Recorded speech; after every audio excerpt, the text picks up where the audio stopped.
हम सब जानते हैं उस घटना के बारे में कि कैसे अर्जुन कृष्ण के पास निवेदन लेके गए सारथी बनने का, और कैसे कृष्ण ने अर्जुन के निवेदन को स्वीकार किया। लेकिन इस वीडियो में हम बात करेंगे कि अर्जुन ने कृष्ण को ही क्यों चुना। अर्जुन के पास बहुत सारे ऑप्शन थे, वो किसी को भी अपना सारथी बना सकते थे, लेकिन उन्होंने कृष्ण को चुना। तो उन्होंने कृष्ण को क्यों चुना, कृष्ण ने अर्जुन के निवेदन को स्वीकार क्यों किया, और हम बात करेंगे कि हम अपने जीवन में कृष्ण को अपने जीवन का सारथी कैसे बना सकते हैं। और जैसा कि हम सब जानते हैं कि गीता में हर एक लाइन का, हर एक जो घटना है, हर एक कैरेक्टर का अपने आप में बहुत गहरा अर्थ है। तो हम उस चीज़ को सिम्बॉलिकली भी यहाँ पे थोड़ा डीप में समझेंगे। तो पहले हम शुरुआत करते हैं इस घटना के अराउंड जो कैरेक्टर है वो सिम्बॉलिकली किस चीज़ को रिप्रेजेंट कर रहा है, फिर हमें आगे की चीज़ें समझ में आ जाएंगी, फिर हम उन पे बात करेंगे। तो यहाँ पे जो रथ है, रथ की अपने आप में कोई वैल्यू नहीं होती, रथ की वैल्यू बनती है उसमें बैठने वाले से। जैसा उसमें बैठने वाले हैं रथ की वैल्यू वैसी हो जाती है। तो यहाँ जो रथ है वो रिप्रेजेंट करता है हमारी बॉडी को, हमारे शरीर को। तो हमारे शरीर की कोई वैल्यू नहीं है, बेसिकली वो सबका वही पंचभूतों से मिलके बना है। लेकिन जो वैल्यू बढ़ाता है शरीर की वो क्या है कि उसमें जो चेतना बैठी है उसका क्या स्तर है, उसके विवेक के ऊपर, राइट। तो उसमें तो जो हमारा रथ है वो रिप्रेजेंट करता है हमारे शरीर को, उसमें लगे हुए जो 5 घोड़े हैं वो रिप्रेजेंट करते हैं हमारे 5 इंद्रियों को। अगर घोड़ों को छूट दे दी जाए कि वो जहाँ चाहे रथ को वहाँ ले जाएं, तो फिर वो वहीं जाएंगे जहाँ उन्हें अच्छा लगता है। सेम उसी तरह जैसे हम अपनी जो इंद्रियां हैं उनको छोड़ दे रहे हैं, तो वो ना अच्छा देखेंगी ना बुरा देखेंगी, ना परिणाम क्या होगा वहाँ का, उन्हें किसी चीज़ से मतलब नहीं है, उन्हें तो बस उस प्लेजर से मतलब है जो उनको मिल रहा है। इसीलिए जब हम अपने आप को सेंस ऑर्गन्स की तरफ छोड़ देते हैं खुला, कि जहाँ हमारे सेंस ऑर्गन लेके जा रहे हैं हम वहीं जाने लगते हैं, तो फिर धीमे हम अपने सेंस ऑर्गन को अपना राज्य का राजा बना देते हैं कि हमारा जो शरीर रूपी किंगडम है उस पर जैसे चाहो वैसे राज्य करो, हम तो बस आपके दास है ना। उसी तरह से सेम यहाँ पे जो लगाम होती है जिससे हम घोड़े को कंट्रोल करते हैं, किस डायरेक्शन में लेके जाना है, इस चीज़ को डिसाइड करते हैं, वो लगाम रिप्रेजेंट करती है हमारे मन को। हम अपने हिसाब से रथ को चला पाते हैं, घोड़े को ले जा पाते हैं, क्योंकि हमारे हाथ में लगाम होती है। सेम वैसे ही मन से हम अपनी सेंस ऑर्गन्स को कंट्रोल करते हैं कि हमें किस डायरेक्शन में कितना इन्वॉल्व होना है और कहाँ नहीं होना है। और यहाँ सबसे इम्पॉर्टेंट जो कि रथ में बैठा हुआ है, जिससे रथ की वैल्यू बनी हुई है, कोई यूज़ नहीं है उसमें अगर कोई बैठने वाला नहीं है, सर्द गल के वो मिट्टी में मिल जाएगा।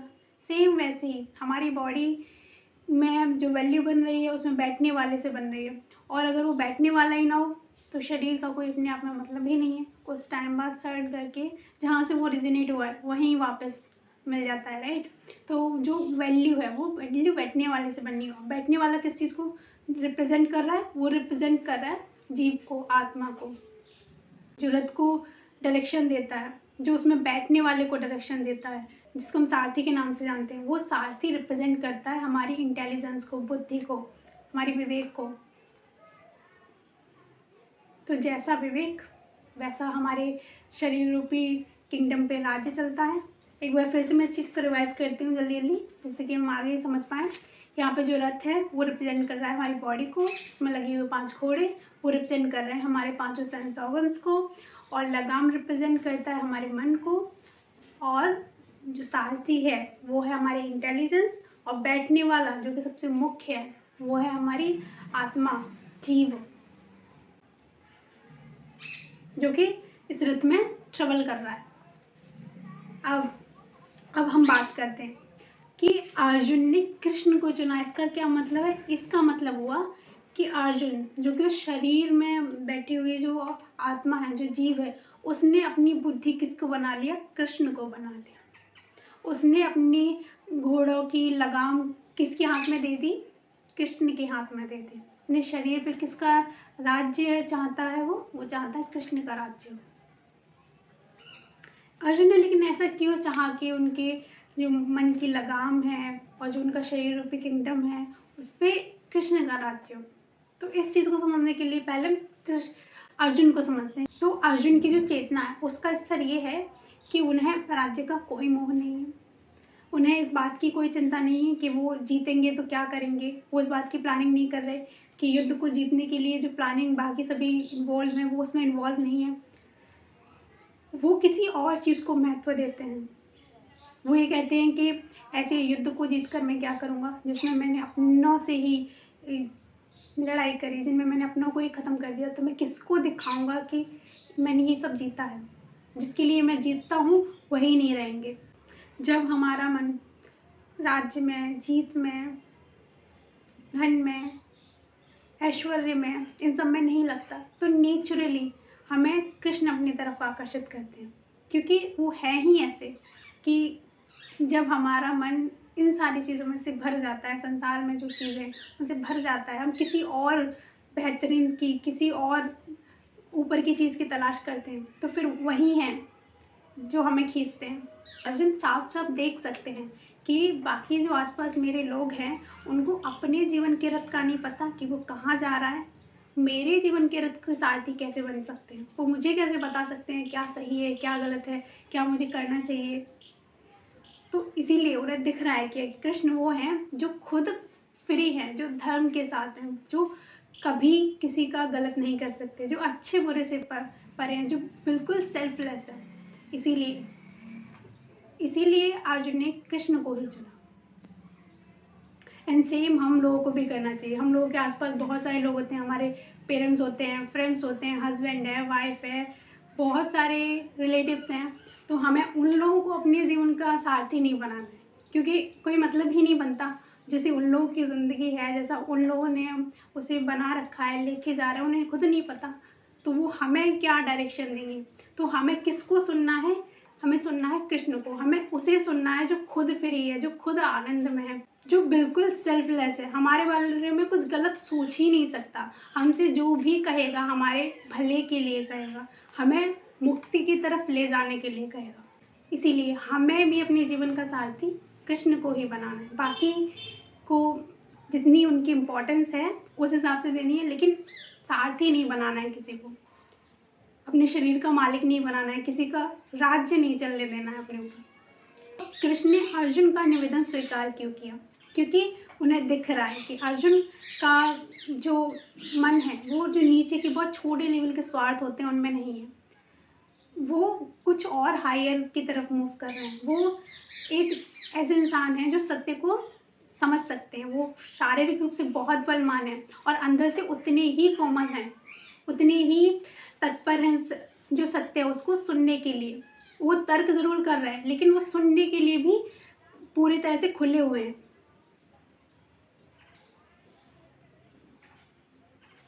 और वो कृष्ण के साथ बहुत अच्छी घनिष्ठता रखते हैं। तो जब वो कृष्ण के साथ घनिष्ठता रखते हैं तो कृष्ण तो आएंगे ही किसके उस तरफ। सबसे अहम क्वेश्चन जो है वो ये है कि हम अपने जीवन का जो रथ है उसका सारथी कृष्ण को कैसे बनाएं। क्योंकि अर्जुन तो लकी थे, उनके पास तो भाई कृष्ण थे। अब हमारे पास तो कृष्ण है ही नहीं, तो हम उनको अपना सारथी कैसे बनाएं। तो उसके लिए जैसा कि कृष्ण पहले ही कह चुके हैं कि हमारा शरीर रथ है, उसमें बैठने वाली जो आत्मा है, जो जीव है, वो ट्रेवल कर रहा है इस रथ में, फिर उस रथ में, उस रथ में। रथ की वैल्यू नहीं है, रथ की वैल्यू उसमें बैठने वाले से बननी है। तो रथ की, उनके बॉडी की कोई इंपॉर्टेंस नहीं है। इम्पोर्टेंस किसकी है? जो उन्होंने कहा। उन्होंने क्या कहा वो हमारे पास पहले से ही है, गीता। तो हमें कृष्ण को करीब रखने का मतलब क्या हुआ? हमें गीता को अपने करीब रखना है। और हम गीता को कैसे करीब रखेंगे? उसे पढ़कर, उसमें जो बातें हैं उन्हें सुनने और समझने की कोशिश करके। जब अर्जुन ने कृष्ण को निवेदन किया था तब उन्होंने उनको सारथी बनाने का निश्चय तो किया था, लेकिन उस समय काफ़ी मतभेद थे उनके कृष्ण के साथ, और वो तर्क भी करते हैं। स्टार्टिंग के जो गीता के जो चैप्टर्स हैं हम उनमें देखेंगे कितने सारे मतभेद हैं, कितने सारे तर्क भी करते हैं अर्जुन, लेकिन सुनने के लिए भी पूरी तरह से खुले हुए हैं। तो जैसे जैसे उनके तर्क कम होते जाते हैं वैसे वैसे वो अपने आप को और ज़्यादा कृष्ण को समर्पित करते जाते हैं। और जब उनके तर्क बिल्कुल ख़त्म हो जाते हैं तब वो अपने आप को पूरी तरह कहते हैं, हे माधव मुझे मार्गदर्शन दीजिए, मुझे बताइए कि मैं क्या करूं। जो सामने खड़े हुए हैं वो मेरे गुरु हैं, वो मेरे अपने हैं, तो क्या मैं ये करके उनके पाप का भागीदार नहीं बनना हूँ? तो पता है कृष्ण ने क्या कहा कृष्ण ने कहा कि तू अपने मन को मुझ में पे केंद्रित कर ले, और जब तू अपने मन को मुझ पे पूरी तरह केंद्रित कर लेगा और उसके बाद तो जो कुछ भी करेगा वो पाप और पुण्य दोनों से मुक्त होगा। तो इसका मतलब क्या है? इसका मतलब ये है कि अपना मन मुझे देने का मतलब क्या है? अपने शरीर से, अपने सेंस ऑर्गन से काम कर, जो धर्म है उसको कर, लेकिन अपने मन को पूरी तरह मुझे समर्पित कर दे। और हम क्या करते हैं? हम करते हैं उल्टा एकदम। हम करते हैं अपने सेंस ऑर्गन से तो कृष्ण की सेवा करते हैं, मुंह से भजन गाते हैं, सुनते हैं, कानों से बात भी करते हैं, अपने मुंह से पूजा भी करते हैं, अपने हाथों से हम अपने सेंस ऑर्गन्स का तो इस्तेमाल करते हैं, लेकिन हम अपने मन को नहीं लेके जाते हैं, और जो कि वही करना होता है हमें। हम क्या करते हैं? अपने मन को तो लिप्त रखते हैं संसार में, चीज़ों में, अपनी इच्छाओं में, और सेंस ऑर्गन से काम करते हैं। तो सेंस ऑर्गन का काम करने का क्या अर्थ है? मन हमारा कहीं और है, इसका मतलब है हमारी कृष्ण के साथ दूरियां बहुत ज़्यादा हैं, और जितना करीब हमारा मन कृष्ण की होगा उतना ही करीब हमारे कृष्ण के साथ जो है घनिष्ठता होगी। राज्य, किंगडम है, रथ है, उस पर का जो सारथी कृष्ण को बनाना है, तो क्या करना है? सबसे पहले तो हमें अपनी गीता को करीब रखना है, उसको सुनना है, समझना है खुले तरीके से, और फिर जब हमारा धीमे धीमे आसपास की जो चीज़ें हैं, जब हम उन्हें समझने लग जाते हैं, तब हमारी जो आकर्षण है कृष्ण की तरफ वो और ज़्यादा बढ़ जाता है। और फिर हम निवेदन करना है हमें कृष्ण को, अर्जुन की तरह, कि हे कृष्णा, हे माधव, आप जो मेरा जीवन रूपी रथ है, आप उसके सारथी बनिए। और जब हम उनसे निवेदन करेंगे तो तब भी हमारे बहुत सारे मतभेद होंगे, लेकिन हमें दोनों को सुनना है, अपने मतभेदों को भी सुनना है कि वो क्यों हैं, कैसे हैं, और फिर उससे रिलेटेड जो कृष्ण की बात है उसको सुनना है। और फिर आप देखेंगे कि आपके मतभेद परास्त होने ही हैं, क्योंकि वो बहुत सारे जो इल्यूजन है, बहुत सारी जो लेवल्स हैं इल्यूजन की, वहाँ से होके आ रहे हैं, और कृष्ण के जब जो बातें हैं वो किसी भी इल्यूजन के लेवल से नहीं आ रही, तो वो ही जीतने वाली हैं आगे। तो लेकिन आपको महत्व दोनों को देना है। हमारी जो बातें हैं, तर्क को तर्क है, जैसे जैसे वो कम होते जाते हैं वैसे ही हमारी कृष्ण के साथ घनिष्ठता बढ़ती जाती है, और जब हम कृष्ण में बिल्कुल मिल जाते हैं और उसके बाद हम जो भी काम करते हैं वो अच्छे बुरे सबसे मुक्त होता है, और मन की जो लगाम होती है वो भी कृष्ण की जो इंटेलिजेंस है, हाई है, सबसे हायर इंटेलिजेंस है, उसके हाथ में होती है। सब कुछ करने वाले कौन हो जाते हैं? कृष्ण हो जाते हैं। अब तक जो सारी बातें हुई हैं उसमें जो अहम पॉइंट है, जो हमारे लिए बहुत ज़्यादा अहमियत रखते हैं हमारे जीवन में, उसको एक बार रिपीट कर लेते हैं। तो सबसे पहली बात क्या है कि हमें अपने जीवन का जो रथ है उसका सारथी किसी ऐसे को नहीं बनाना है जो खुद फंसा हुआ है, जो खुद बेचैन है, जिसको खुद अपने जीवन के जो रथ है उसका अता पता नहीं कि वो कहाँ चल रहा है। हमारे आसपास जितने भी हमारे रिलेटिव्स हैं, जितने भी हमारे अपने हैं, जितने भी हमारे करीबी हैं, उसमें हमें सबको उतनी ही इम्पोर्टेंस देनी है जितना वो डिज़र्व करते हैं, जितना कि उनकी चेतना का स्तर है। अब तीसरी बात तब हमारे लिए अहमियत होती है जब हम समझ जाते हैं कि हमारी ज़िंदगी अभी किस तरह से चल रही है और क्यों चल रही। फिर हम कृष्ण की तरफ मुड़ते हैं, फिर हम गीता की तरफ मुड़ते हैं। हमें कृष्ण को अपना सारथी कैसे बनाना है? कृष्ण को अपने करीब रखना है, गीता को सुनना है, समझना है, अपने आप को ओपन रखना है, अपनी बात भी सुननी है, जो हमारे जो तर्क हैं वो भी सुनने हैं, उनको दबाना नहीं है, और जो कृष्ण की बात है उसको भी सुनना है, और फिर दोनों को समझने की कोशिश करनी है कि जो मैं सोच रहा हूँ वो बात किस वजह से सोच रहा हूँ, कहाँ लेके जा रही है, और जो कृष्ण जो बात बोल रहे हैं वो बात कहाँ लेके जा रही है और वो कहाँ से आ रही है। और जैसे जैसे हम कृष्ण की तरफ बढ़ते हैं, कृष्ण भी हमारी तरफ बढ़ते हैं।